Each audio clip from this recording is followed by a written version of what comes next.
Okay, good morning, everyone, and welcome to our next session on the ZPNC stream. I'm going to hand over to Martin in a moment.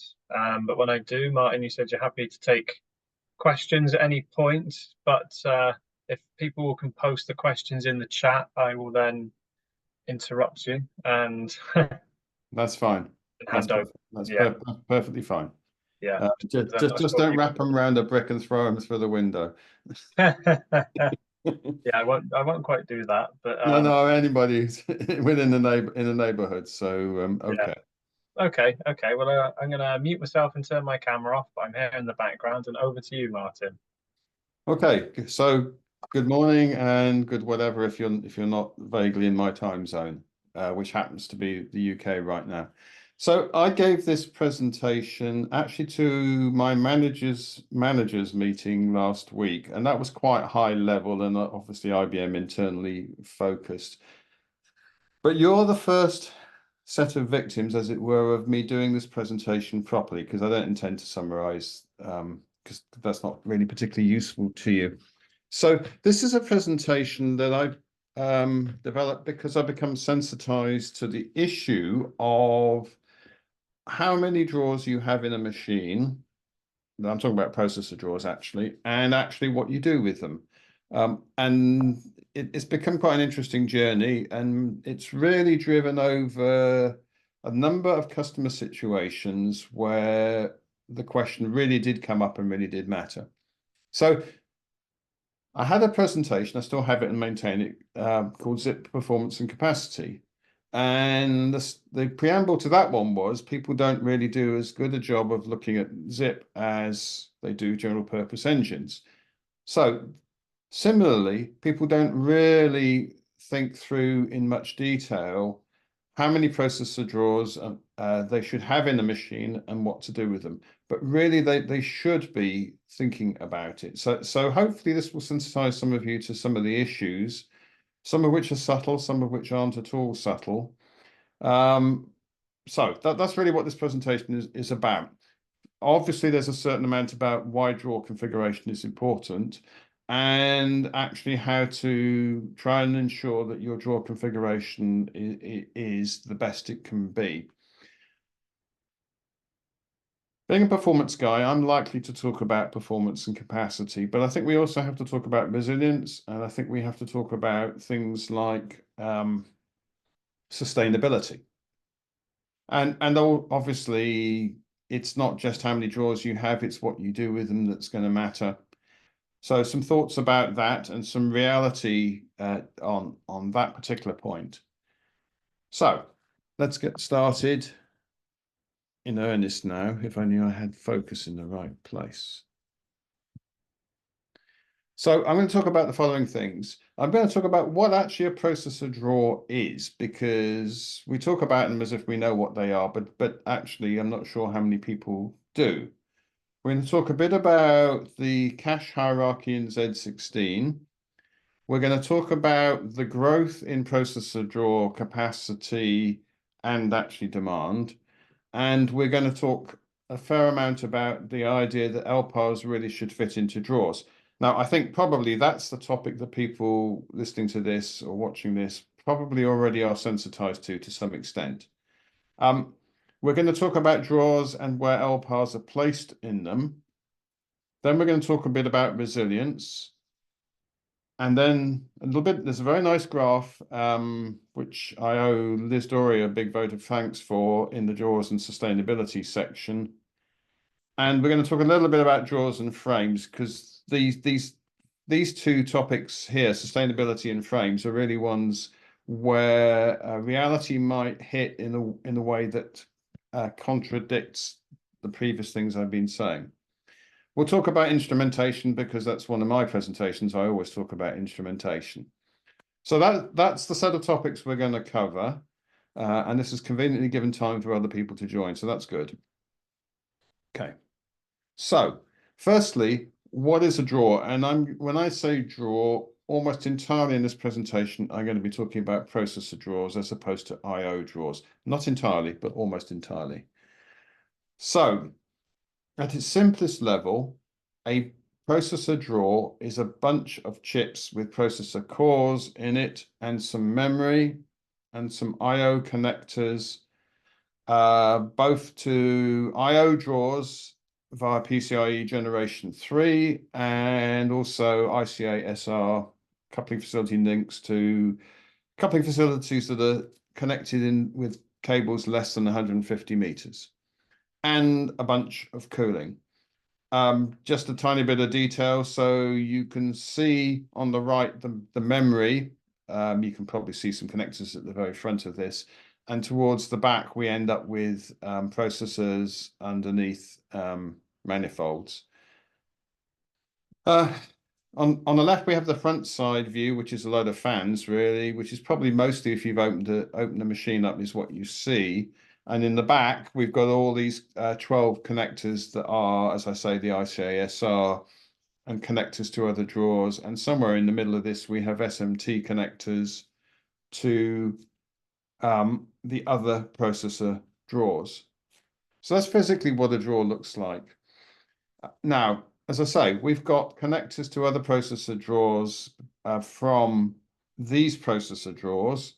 That's actually called the A bus, which we'll come on to in a bit. So this is just a diagram which I've stolen, like I stole the pictures. I haven't taken photographs of Z16. I haven't even seen one physically, to be honest. But the point is the drawers are connected to each other, and that's how we get to the Max 200 kind of machine these days, is by connecting processor drawers to each other. But let's zoom in on, and by the way, I'm really only talking about Z16 here, but quite a lot of the lessons really apply to Z15, Z14, Z13.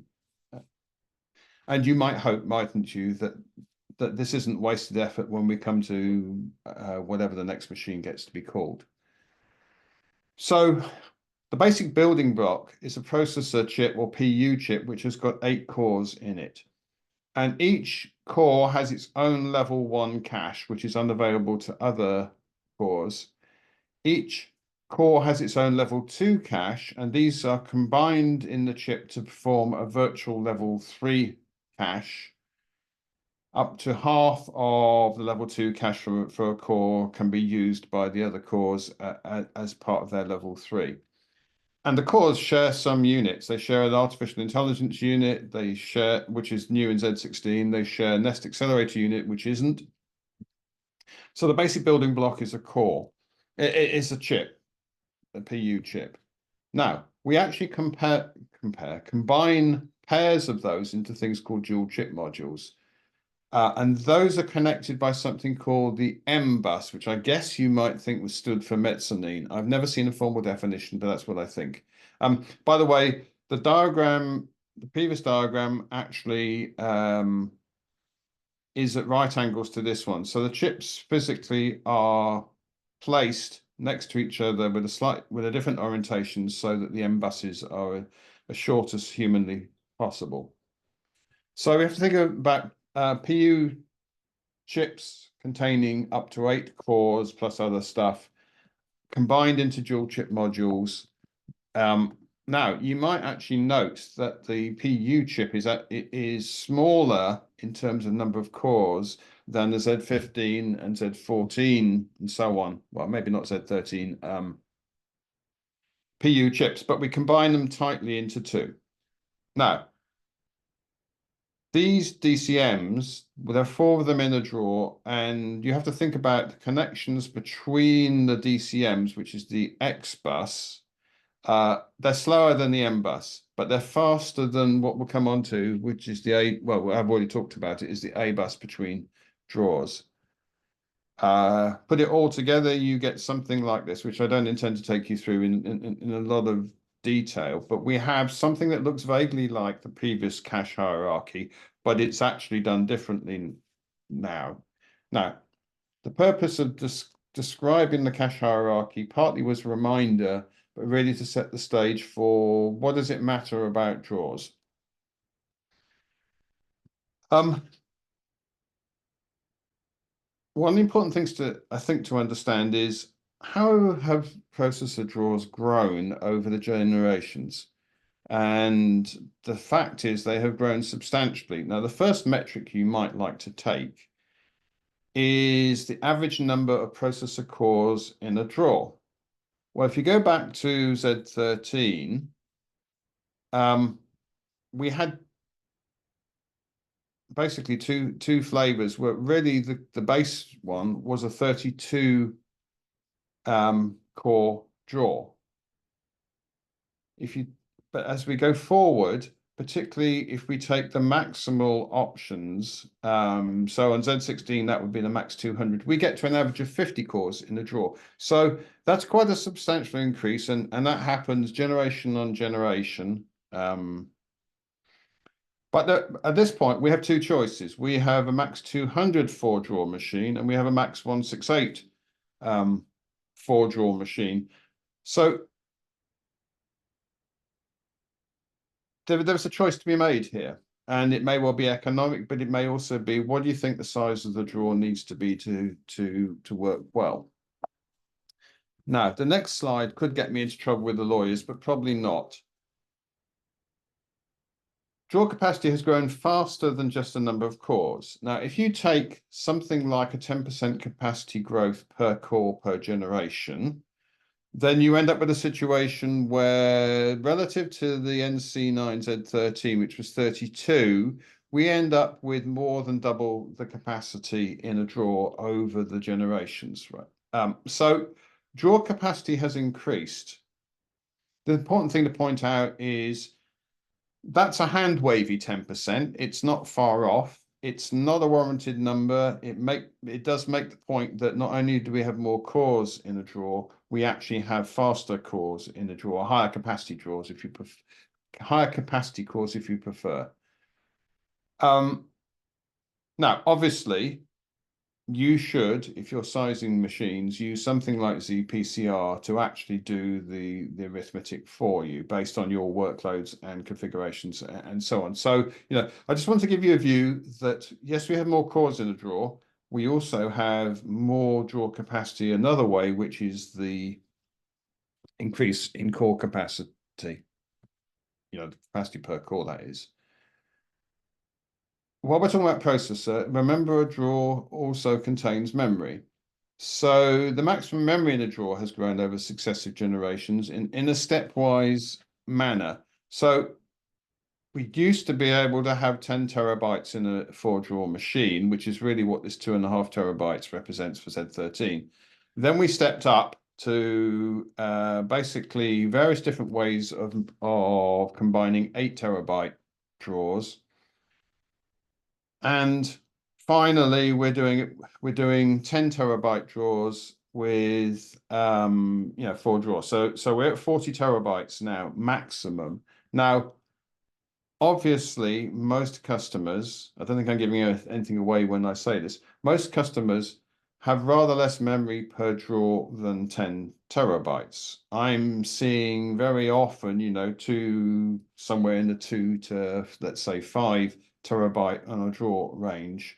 And if I see a customer like I saw one last year with half a terabyte in a drawer, I really think they weren't exploiting the economics of memory. But there probably aren't very many customers with 40 terabytes or across a machine, or even 10 terabytes in a drawer. So most customers have rather less memory per drawer. And the other thing is, according to the Red books, and this may just be a copy and paste, and I have no way of refuting this, the memory isn't necessarily symmetric across drawers. Now, and I may well say this again later, we actually don't have in SMF or RMF a way of understanding how much memory is in each drawer.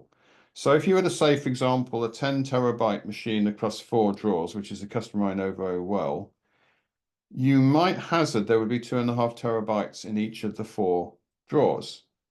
I don't think you can entirely count on that. That customer, the IBMers reckon, really does have symmetric memory across the drawers. So for them, they're happily going with 2.5 terabytes in a drawer as their in every drawer as their planning number. But I think there's a certain amount of caution needs to be had on this.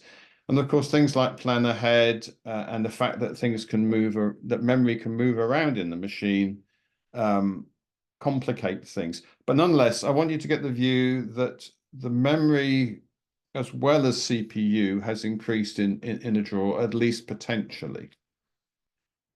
Okay. But workloads have their own life in terms of growing. Another thing I want to introduce you to, which many of you probably already know quite a lot about, is home addresses, which I think is going to come into this conversation later on. I know it is because I wrote the slides. So HyperDispatch prefers to try and keep logical processors dispatched on the same physical processor. So for vertical highs, the deal is the logical processor is always dispatched on the same physical processor. By the way, everything I'm saying here is barring a reconfiguration, which in itself is an interesting topic. So vertical highs you can think of as quasi locked in place. Vertical mediums, because they don't have a full processor's share, they are essentially shared with other LPAR's logical cores. And obviously, the richer the mix, in other words, the nearer to a full processor's worth of weight that the vertical medium has, the more likely it is to be redispatched in the same place. Vertical lows have zero share, so they really have very little guarantee of being dispatched in their home address. And obviously, parked vertical lows aren't dispatched anywhere. That's the nature of them, by being parked, they're not dispatched. Interestingly enough, I've discovered that offline logical processors do in fact have a home address, but I wouldn't take it too seriously because it can easily change when it's brought online. So this is the concept of a home address. It is tight for a vertical high and rather less tight as you go down the hierarchy through vertical mediums to vertical lows. Prism has a difficult job, actually, which is to attempt sensible home address assignment in the machine. And when we talk about home addresses, we're talking about which drawer, which DCM, and which chip. So, as I say, difficult job. It's not always possible to make an optimal home address assignment. When you consider how constrained that problem of optimizing a home address assignment might actually turn out to be. And it's not just the LPARs, plural, logical processors we're talking about. We're trying to deal also with logical processors' access to memory. I think things are helped somewhat in recent generations because dynamic memory relocation means we can very quickly move memory, or Prism can very quickly move memory around, physically moving the contents, in fact. This, by the way, is also exploited by enhanced drawer availability, which is a nice feature. Now, I've already said briefly that we can end up with home addresses being reassigned. And reassignment happens on significant changes, but I think you have to bear in mind that significant includes some things that might surprise you. They're not as coarse-grained events necessarily as you might think. So keeping track of the home addresses, this is presaging something I'm going to talk about later, it is a significant thing to do. So watch out for when I talk about how we might do that. Again, some of you already know the answers to that. So one of the key things is, which we've been leading up to so far, is LPARs should fit into drawers. And that means an individual LPAR should fit into an individual drawer. And what do we mean by fit? We mean the whole of the LPAR's resources should be within a single drawer, whether we're talking about CPU or memory. Or certainly shouldn't necessitate cores running against memory across the drawers. So both processors, both GCPs and ZIPs in the ZOS case, and memory are really what we're talking about here. One of the things I've become sensitized to is and most of my customers do this, they define more logical processors than they ever expect to use, whether we're talking about zips or GCPs, and they configure a load offline. And some of the conversations are about, well, suppose you had a surge in work and you started bringing this stuff online. At what point do you end up with an LPAR that's actually bigger than the drawer? And this could happen for all sorts of reasons. You know, we're bringing online, but generally we're talking about processors, though I suppose we could be talking about memory. We're talking about bringing processors online for workload peaks, which a lot of people do. We're talking about recovery of workload from other LPARs or machines, which hopefully is a rare event, right? So you have to consider all the scenarios. As the day-to-day running, where you probably say I'm something like 14 GCPs and 5 zips in an LPAR. But, you know, if you had to bring in more than, let's say, 40, it's not a planning number, but just give a hand wave, you know, 40 processors. If you had more than 40 processors online, you may well be running cross-draw. And also, I think you have to bear in mind that a parked vertical low is really not doing anything.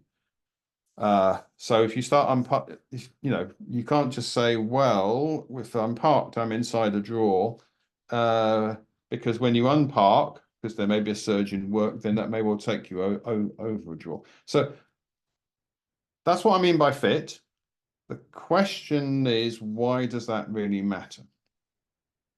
And the reason it matters is because cross-draw memory and cache accesses are expensive. Generally, you'll observe them as cycles per instruction. There's a capitalization issue there. You know, cycles per instruction deteriorating, meaning getting bigger. And it's not just a case of the processor in the remote drawer that has a horrible CPI.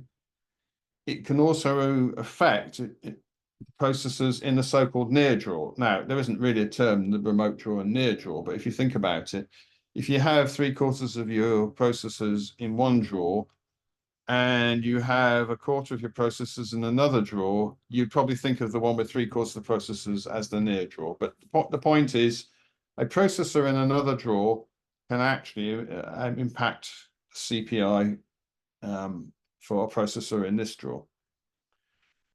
To be fair, there would be some effect, wouldn't there, with cross DCM accesses? In other words, where you go via the XBus to another DCM in the same drawer. But those are not nearly so severe as cross draw. And frankly, it's not realistic to have a design standpoint that says an LPAR should fit in a single DCM, still less fit in a single chip. By the way, in all this, it's not just processors that could be remote or local. It applies to the memory as well. So, you know, we really don't like LPARs failing to fit into a whole, an LPAR failing to fit into a single drawer because it trashes performance. It may take a crisis and make it into a bigger crisis, and I have actually seen that happen a couple of times. So that's why we make emphasis on LPARs should be sized to fit into individual drawers.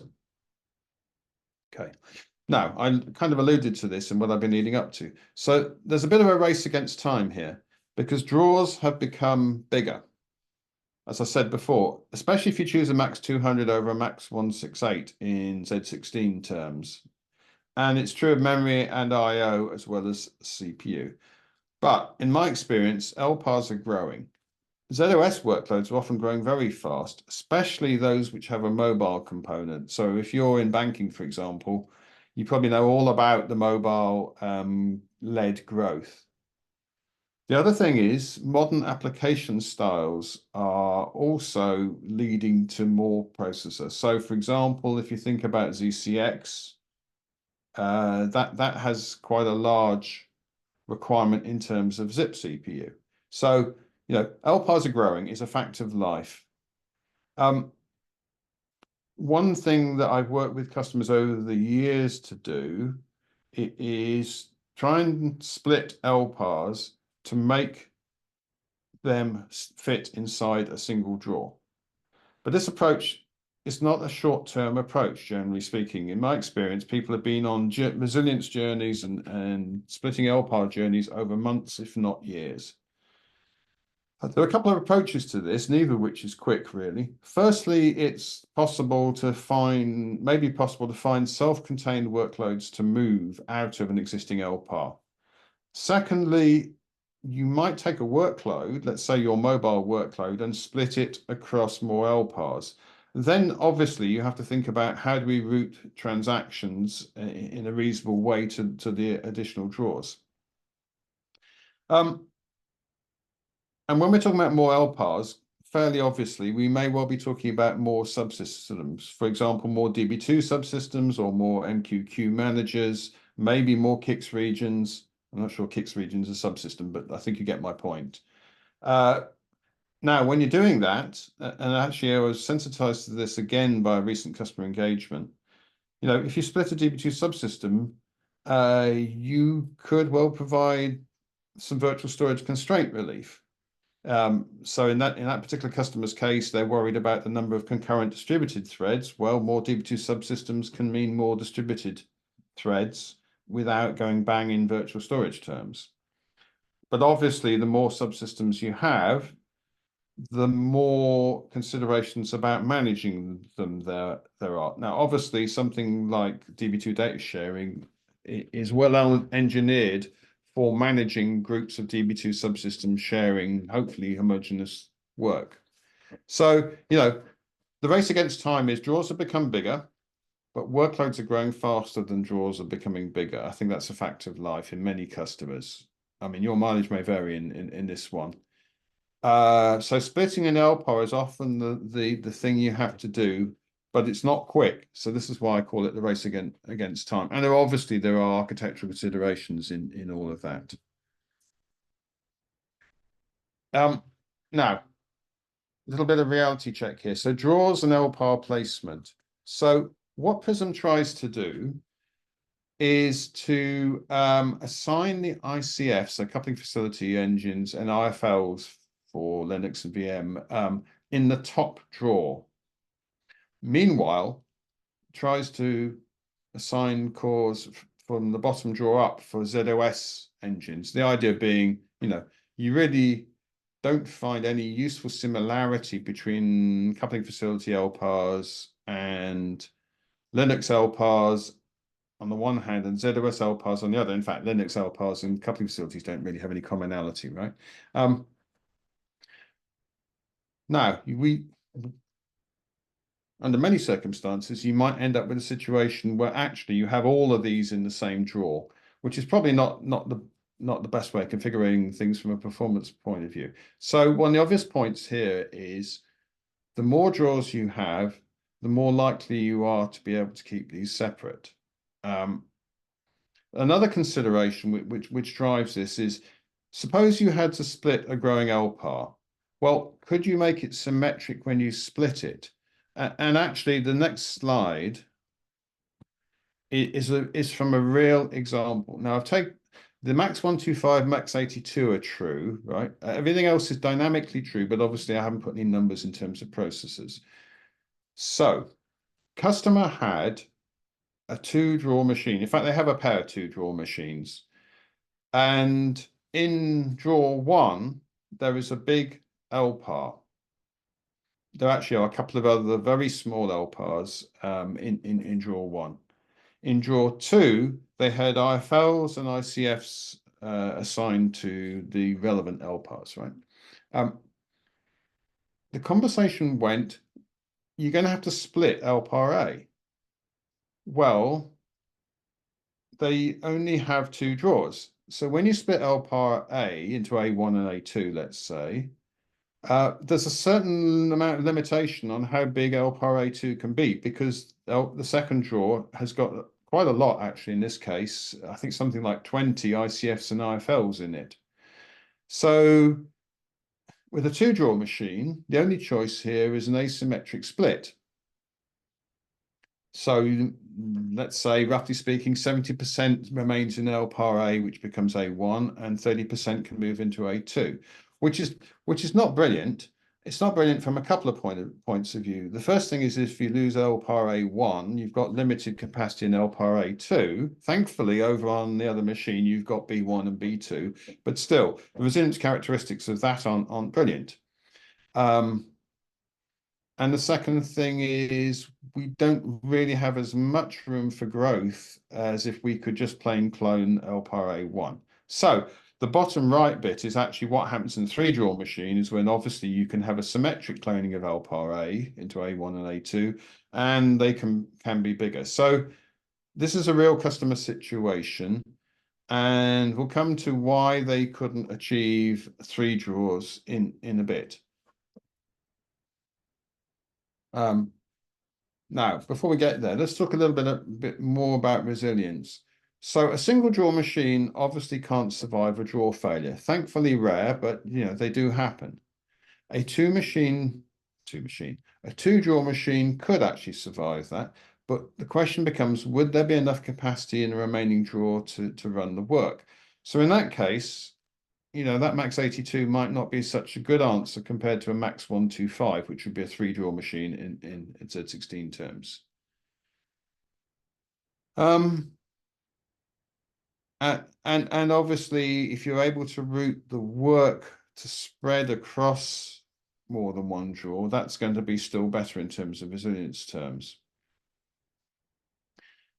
There is, of course, planning necessary to achieve the potential.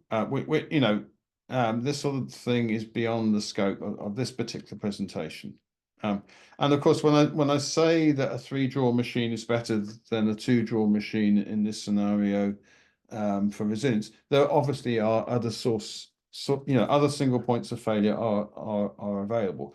But the general sweep of this is the more draws you have, the more scope you have to have a resilient design for your workloads. And obviously of your LPARs. Now, this is an interesting one. I don't know if Liz is on the call, but I won't ask her to explain it if she is. So Liz Dore, who works in our IT sustainability team, provided this diagram for me, which is from one of their papers. One of the countervailing arguments against more draws might be that actually the more draws you have, the more energy is consumed. And you can think of it from an economic point of view, but equally you can think about it from a sustainability point of view, which is why in their sustainability paper they're talking about it. So the dynamic of this is the following. Each additional draw costs a certain amount of energy. And then each additional core you enable in a draw actually costs more energy, but rather less than adding the draw. So the draw is a relatively big event in terms of energy consumption. Individual cores rather less so. Now, not take you through this in detail, but there's another dynamic here, which is basically Z14. Well, let's put it another way. Z15 is better than Z14 from this point of view. And it depends on what kind of power supply you're using. And Z16 is still better than Z15. So the sustainability story has got better, but I'm not here to sell you on that. Just want to point out that the dynamic is different, both from the draw capacity point of view and also in general for an energy usage.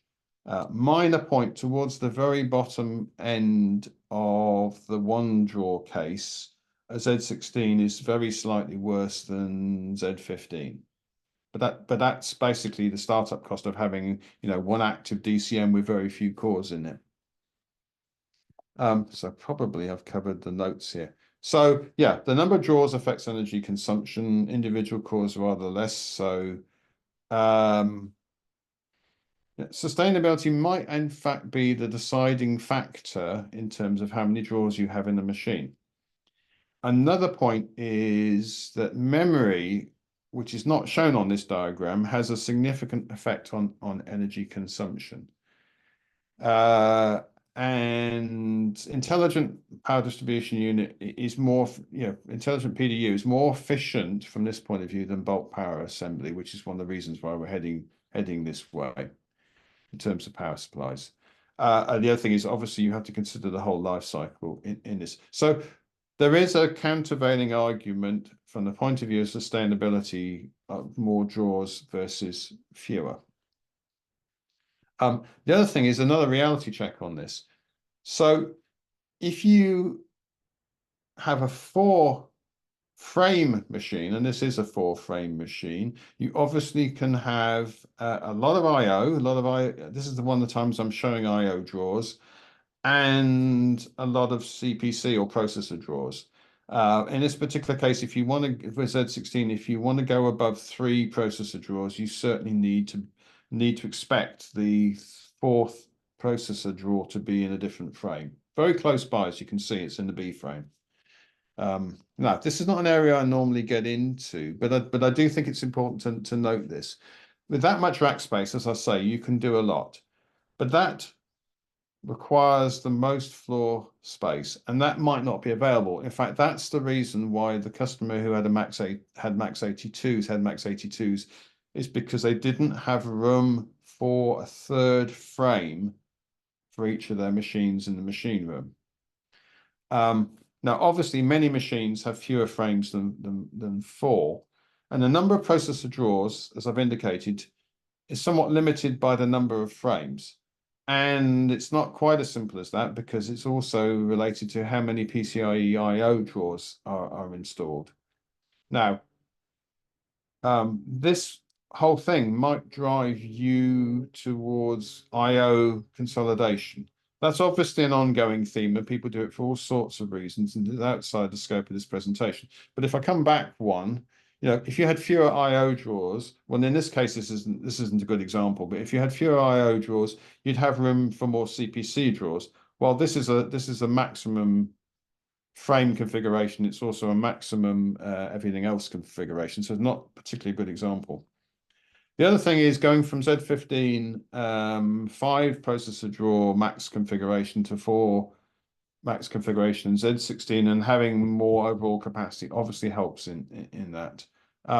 So, machine room considerations can easily weigh heavily on this one.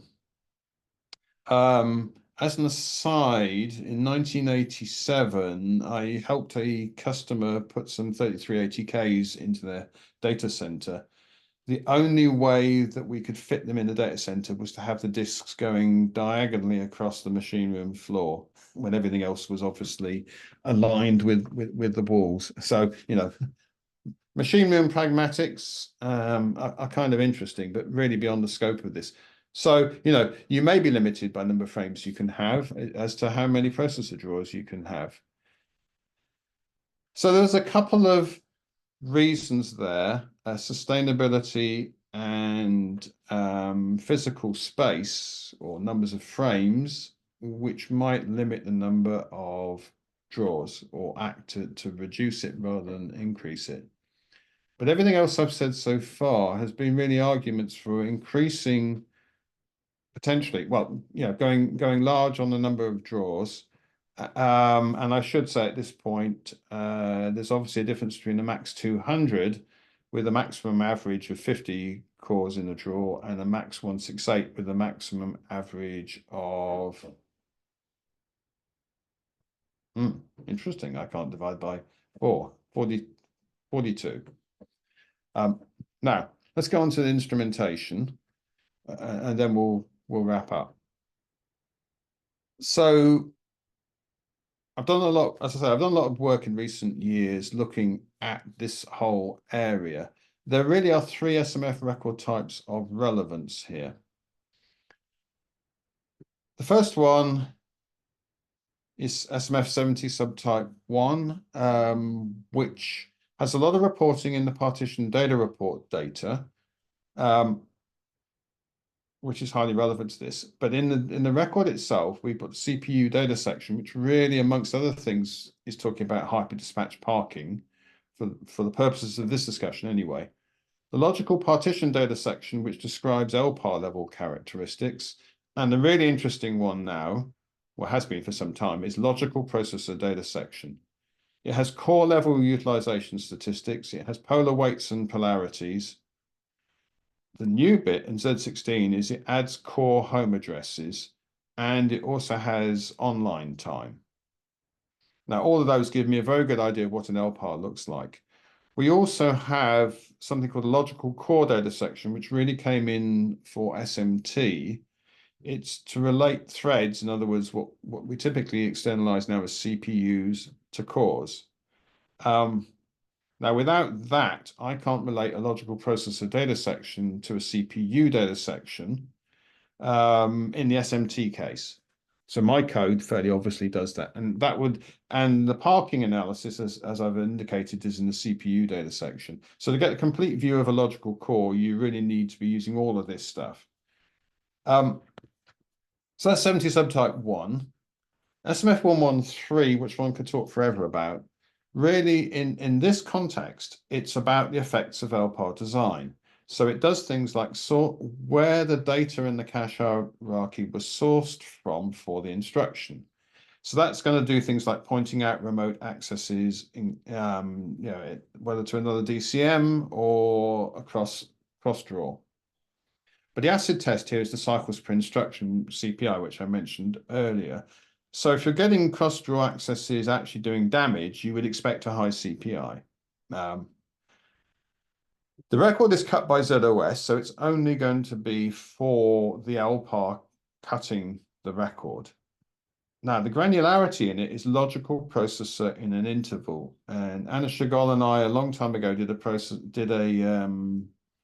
presentation called Engineering, which really talked about the value of individual logical processor analysis from 113 in an interval. So you could see whether that remote logical processor actually was achieving itself a high CPI, and whether it's causing high CPI for the ones in what we're going to call the near draw, or local draw, if you like.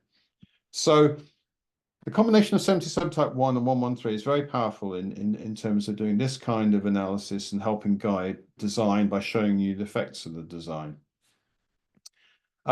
Now, the other one I should say for completeness is the 99 subtype 14, which is unique in the sense that it has the affinity nodes. It also does have the home addresses for, well, including Z16, but actually this is the one that you would use for Z15, Z14. So it has the home addresses. Unfortunately, it only has them for the record cutting system. So that has two implications. One is no other ZOS LPAR is documented by the 9914 other than the one cutting it. And the other one is we see nothing in 9914 about non-ZOS LPARs. So from my point of view, the real exciting stuff is in the 70 subtype 1 and the 113. If you happen to be on earlier machines, then 99 subtype 14 can be useful, and I've used it in the past. And I was really pleased, I have to say, to see the core home addresses, this stuff appearing. Now, I think I have an example of, I have two examples from the same machine, two graphs here, which I need to explain to you, which both use this new Z16 instrumentation. So the first thing is, this is not documented, but I've seen it in machine after machine to be true. Z16 allows you to see where the physical characterized cores actually are. The way you do this is you take the home addresses in logical processor data section for the LPAR called physical. And this is what you get. So this is a 4-draw machine. It's actually a Max 168. And what I'm going to show you is the blue are the zips, sorry, GCPs, the orange are the zips, the gray are the ICFs, and there are no IFLs in this particular case, right? What you can see is the IFLs are actually in the top drawer. So the way to read the legend, the x-axis is draw, DCM, chip. So there are there are actually 3 chips in 2 DCMs in the top drawer with the IFLs in.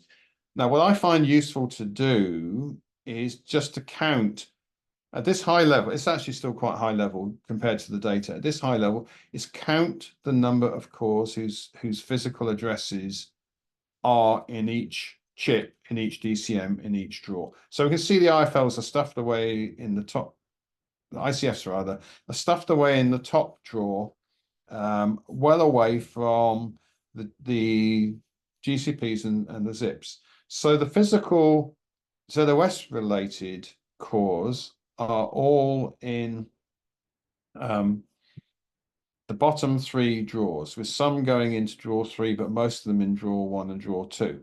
By the way, this 6 is interesting. So remember I said the chip has got 8 cores on it. We characterize up to 6 of them.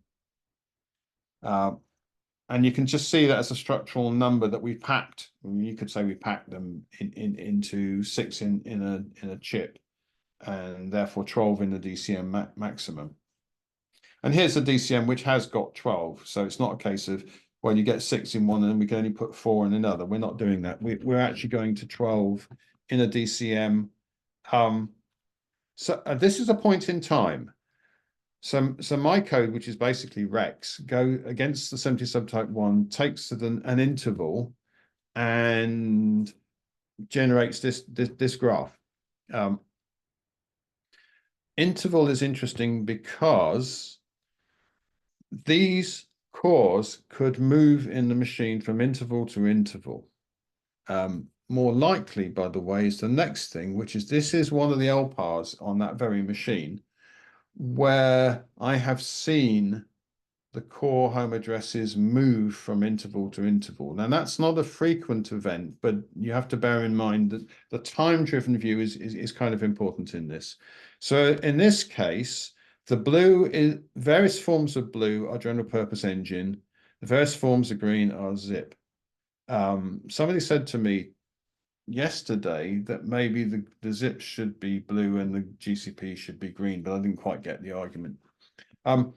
So all I've done here is I've taken the polarizations and shaded differently within the blue.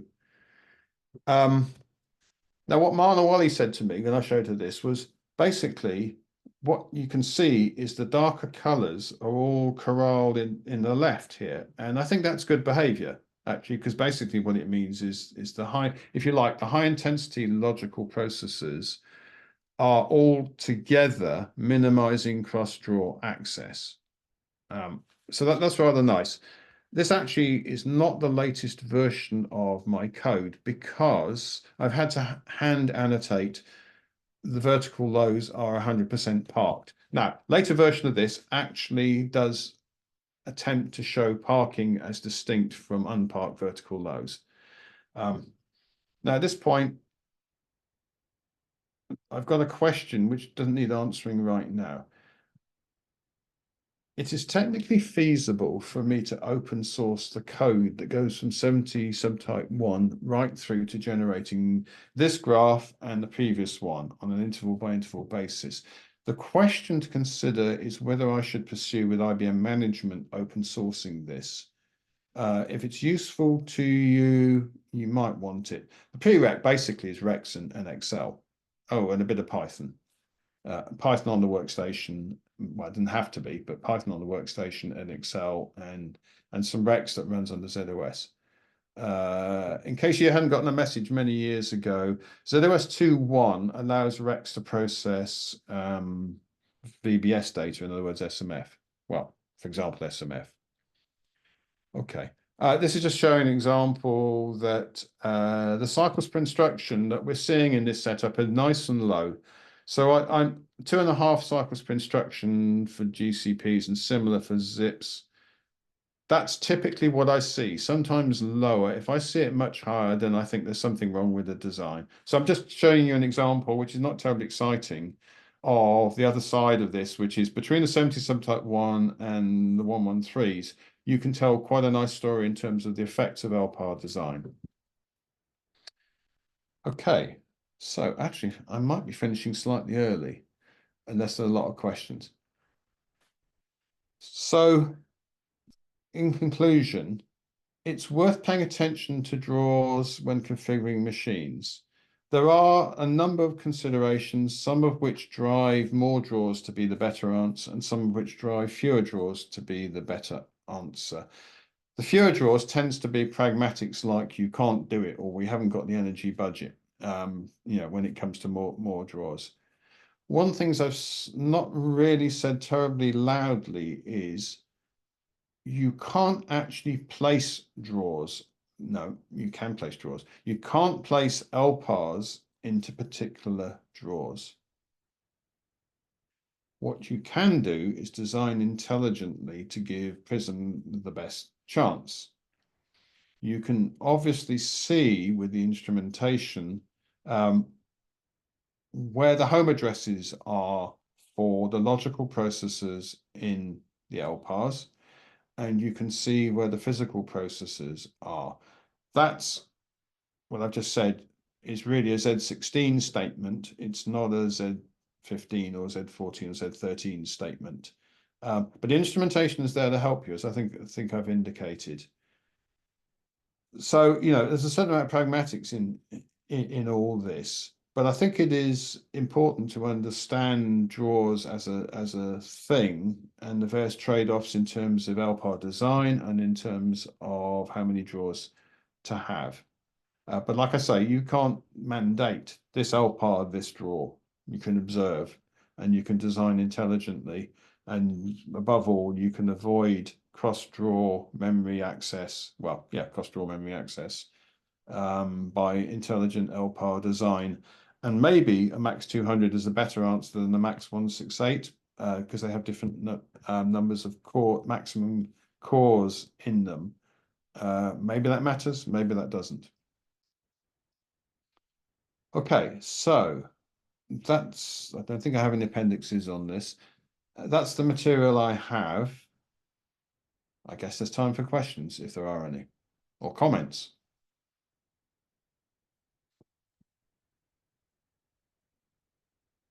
Thank you, Martin. Did you see the question from EH? I'm just Sorry, number of drawers. yeah, please give me a second to read it. I hadn't seen it before. I knew there was one.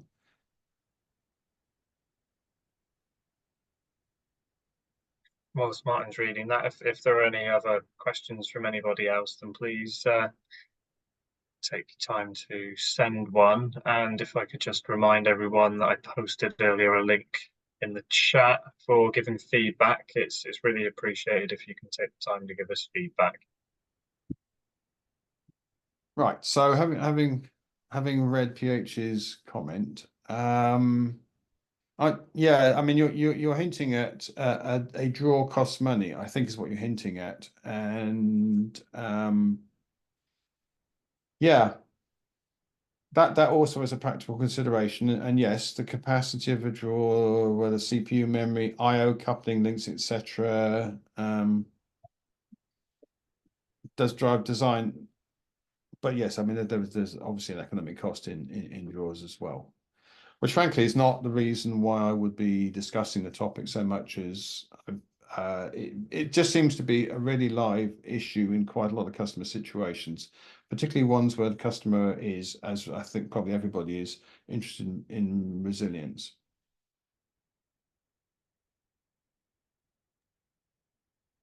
Thank you, Martin. We've not got any more questions that have come through. I don't suppose you could share your email address either on screen or in the chat. So if anyone does have any further questions, then they can send them across to you. There we go. People can find me. Most people on this call, I think, know exactly where to find me. So, but I have exactly as you ask, because for those who can't. No problem. No problem. Give it another moment. We've not had any more questions or comments through. Give it another moment. But again, if people could provide feedback, it would be very appreciated. And I think we'll leave it. Yeah, it will actually, because I would like to be doing this face to face in November. This is as I say, this is the first time this presentation has been given to a technical audience. So it can evolve, and it will evolve with my experiences with other customers. But you may well have useful views as how to steer this presentation. And again, as I say, if you think the code to generate those last two graphs is of use to you, let me know, because if not, I meant not to waste anybody's time trying to open source the code that does it. And by the way, that was not the reason for doing the presentation, but it has occurred to me as I was generating the code, it might be useful to people. Although anybody from IntelliMagic will tell me that they have tooling in this area, which I know they do, and probably other vendors do as well. I would hope they did. But this is really a nice thing in Z16 to be able to generate that stuff. Excellent. On that note, I suppose we'll call it a day there. Thank you, Martin. And our next session's at 1:30. I hope to see everybody there with us.